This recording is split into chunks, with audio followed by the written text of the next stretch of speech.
Welcome to special bulletin Amaravati అంకురార్పణ. ఈ నెల 22వ తేదీ ఆంధ్రప్రదేశ్ రాష్ట్ర రాజధాని నిర్మాణానికి శంకుస్థాపన చేసే కార్యక్రమాన్ని ప్రభుత్వం ఘనంగా చేపడుతోంది.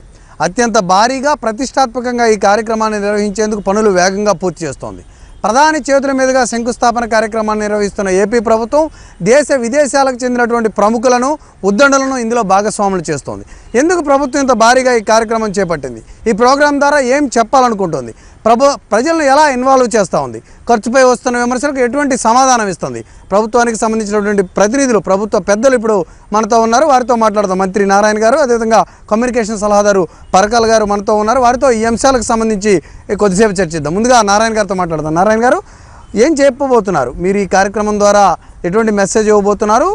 కార్యక్రమానికి సంబంధించి ఎలా జరుగుతున్నాయి పనులు, ఎలా జరుగుతూ ఉన్నాయి?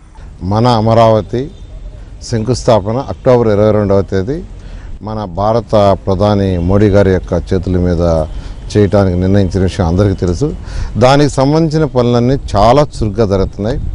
అధికారులందరూ 19వ తేదీ సాయంకాలానికి ఈ యొక్క ఏర్పాట్లన్నింటినీ పూర్తి చేసే విధంగా ప్రణాళికను రచించి వారు ఆ వేగంలో చేస్తూ ఉన్నారు. పనులు కూడా దాదాపు చాలా వరకు పూర్తయినాయి. వాతావరణంలో ఎటువంటి ఇబ్బందులు రాకుండా ఉంటే ఎటువంటి పరిస్థితుల్లో కూడా 19వ తేదీకి అన్ని ఏర్పాట్లు పూర్తవుతాయి.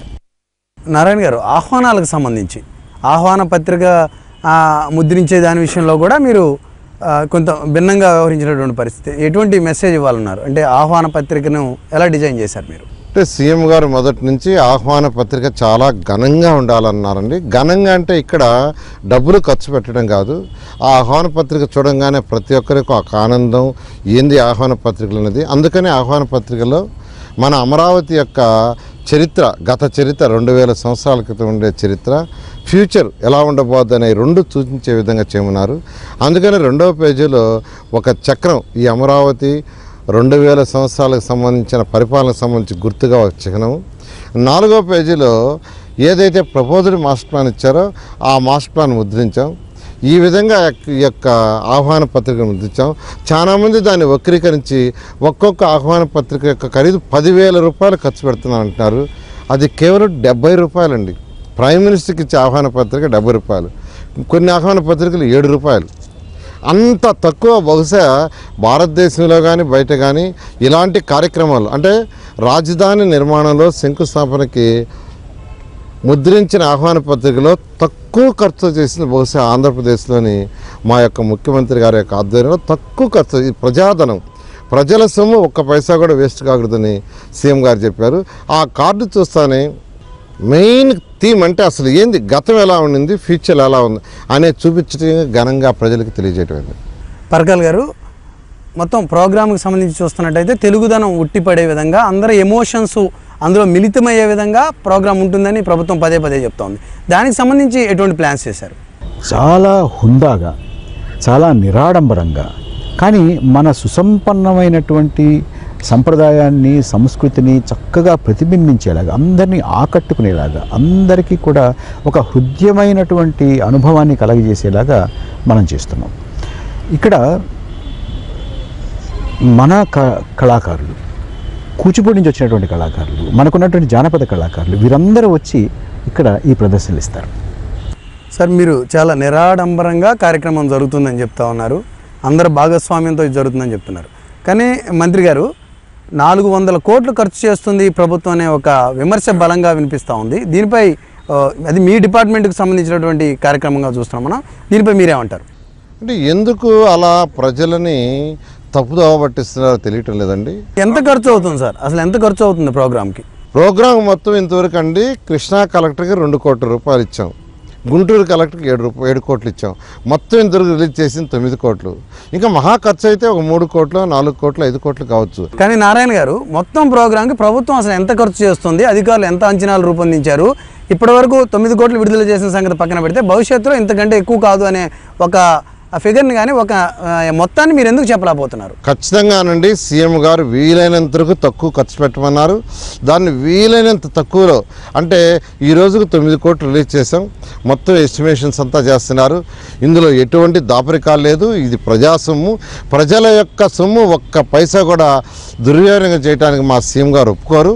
ఎందుకంటే ఇంతవరకు 9 కోట్లు రిలీజ్ చేసాం. మిగతాది కూడా ఇవాళ రేపులో తెలుస్తుంది. 22వ తేదీ సాయంకాలం ప్రతి పైసాని అంటే ఈ 4 కోట్లని ఒక కాలంలోనూ ఐటమ్ వైజు మేము ఖర్చు పెట్టిన దాన్ని కూడా ఐటమ్ వైజ్ పెట్టి ప్రజలందరికీ చూపిస్తామని తెలియజేస్తున్నాం. పర్గల్ గారు, రైతులకు ప్రభుత్వం వస్త్రాలు బహూకరించడం అనేది కొంత వినూత్నంగా కనిపిస్తూ ఉంది. అంటే ఎందుకు ఈ కార్యక్రమాన్ని తీసుకున్నారు, ఎటువంటి మెసేజ్ ఇవ్వాలనేది మీ ఉద్దేశంగా ఉంది? ఇందాక చెప్పినట్టుగా రైతులు గనక స్వచ్ఛందంగా పెద్ద మనసుతోటి ఈ భూమి ఇవ్వడానికి ముందుకు రాకపోతే అసలు అమరావతి గురించి మనకి కూర్చొని చర్చించుకునేటువంటి పరిస్థితి ఉండదు. మీకు నేపథ్యం తెలుసు. ముఖ్యమంత్రి గారు ఒక వినూత్నమైనటువంటి ఆలోచన చేసి భూసేకరణ కాదు భూ సమీకరణ చేద్దాము అని అనుకున్నాం. ఎందుకంటే భూసేకరణ ఆ చట్టంలో లోపం లేకపోయినా కూడా మనం డబ్బు ఇచ్చి భూమి కొనుక్కునేటటువంటి స్థితిలో మన ప్రభుత్వం లేదు. ఎందుకంటే మన కట్టుబట్టలతోటి మన రాష్ట్ర విభజన తర్వాత రాజధాని నుంచి నెట్టివేయబడి రోడ్డు మీదకి వచ్చాం మనం. అటువంటి పరిస్థితుల్లో సుమారుగా 33,000 కోట్ల రూపాయలు విలువ చేసేటటువంటి 33,000 ఎకరాల భూమిని ప్రభుత్వానికి ఇచ్చినటువంటి రైతులు కట్టుబట్టలు అని చెబుతూ కూడా ప్రభుత్వం కోట్ల రూపాయలు ఖర్చు పెడుతుంది అనేది ప్రధాన విమర్శలు. ముఖ్యమంత్రి ఒక ఈవెంట్ మేనేజర్గా మారిపోయారు అని ఉండవల్లి వంటి సీనియర్ నేతలు చేస్తున్న కామెంట్ మీరేమంటారు? ఈవెంట్ మేనేజర్ ఎవ్వరూ కూడా ఇంటింటికి వెళ్ళి నారాయణ గారు, పుల్లారావు గారు, శ్రావణ్ కుమార్ గారు, మేమందరం కూడా మన కిషోర్ బాబు గారు మేమందరం కూడా ఇంటింటికి వెళ్ళి వారికి బట్టలు ఇచ్చి వారికి నమస్కారం పెట్టి మీరు తప్పకుండా రావాలి, మీరు మాకు మీ పట్ల మాకు భక్తి ఉంది ప్రభుత్వానికి మీరు ఇచ్చారు అని అనడం ఈవెంట్ మేనేజ్మెంట్ అండి. రైతులకి మేము కృతజ్ఞతలు తెలుపుతున్నాము అని రైతు వందన ఒక కార్యక్రమాన్ని ఒకదాన్ని రూపకల్పన చేసి అది ప్రదర్శిస్తే అది జానపద రీతిలో ప్రదర్శిస్తే, కూచిపూడి రీతిలో ప్రదర్శిస్తే అది ఈవెంట్ మేనేజ్మెంట్ అండి.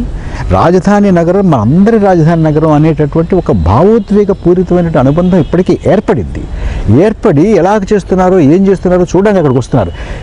అందుచేత ఇది ఈవెంట్ మేనేజ్మెంట్ కాదండి, ఇది ప్రజలందరూ కోరుకుని వస్తున్నటువంటిది. ఇది అమరావతి అంకురార్పణ బులెటిన్లో చిన్న విరామం తీసుకుందాం.